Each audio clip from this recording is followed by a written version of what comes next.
While staying at Diana's home, Charles refuses to sit idle. He helps with every chore he can as repayment for her kindness, unaware that the royal palace is searching for him across the kingdom.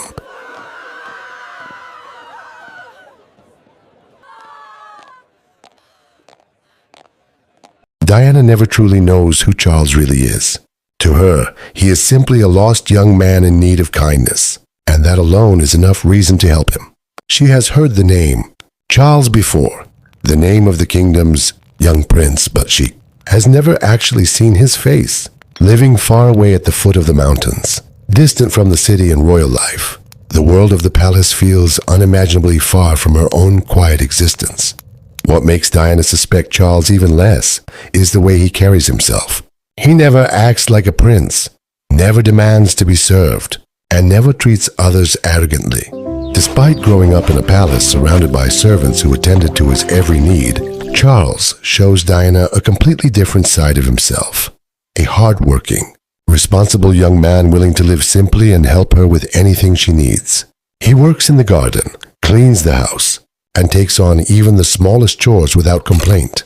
Because of this, Diana could never imagine that the quiet man living beside her is actually the future king.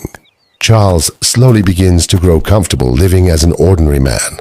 For the first time in his life, he experiences a kind of freedom the palace never allowed him to have.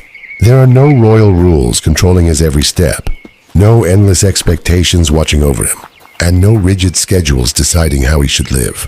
He wakes peacefully each morning, breathes in the cold mountain air, walks through green gardens without guards at his side, and finds calm in the simplicity of each passing day.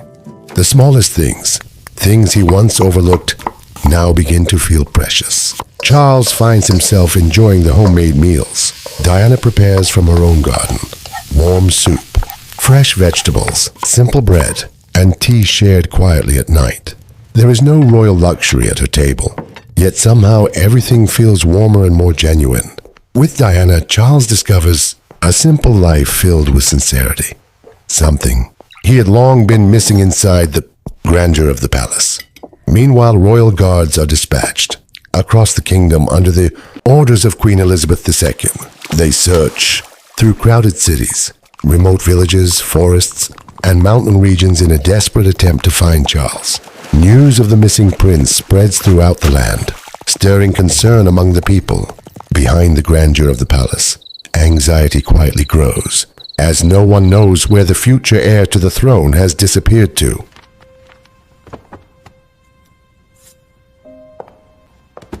Charles still does not realize that behind the freedom and peace he now enjoys stands a beautiful young woman who changed everything. Diana, a complete stranger who opened her home to a lost man she had never met before. The warmth, comfort, and simple life Charles now treasures all began with her kindness. Had he never found Diana in the middle of that storm and endless forest, his fate might have been far darker. The young prince who entered the woods as a hunter could easily have become prey to the wilderness itself. Charles begins waking up earlier than Diana each morning, quietly helping with the small tasks she once handled alone. He prepares firewood, tidies the yard, and tends the garden before she even wakes. Little by little, Diana realizes how comforting it feels to share her life with someone else. For the first time in a long while, she has someone to talk to, laugh with, and share her thoughts beside the quiet mountainside home. Without realizing it, Charles slowly fills the loneliness that once lived in her heart. Yet hidden behind those peaceful days is one painful truth. Sooner or later, Charles will eventually leave her home and return to the world he truly belongs to. Charles and Diana fit together so naturally. While Charles chops firewood outside, Diana prepares fresh bread for their dinner. Their simple life feels almost like that of a married couple, though no vows have ever bound them together.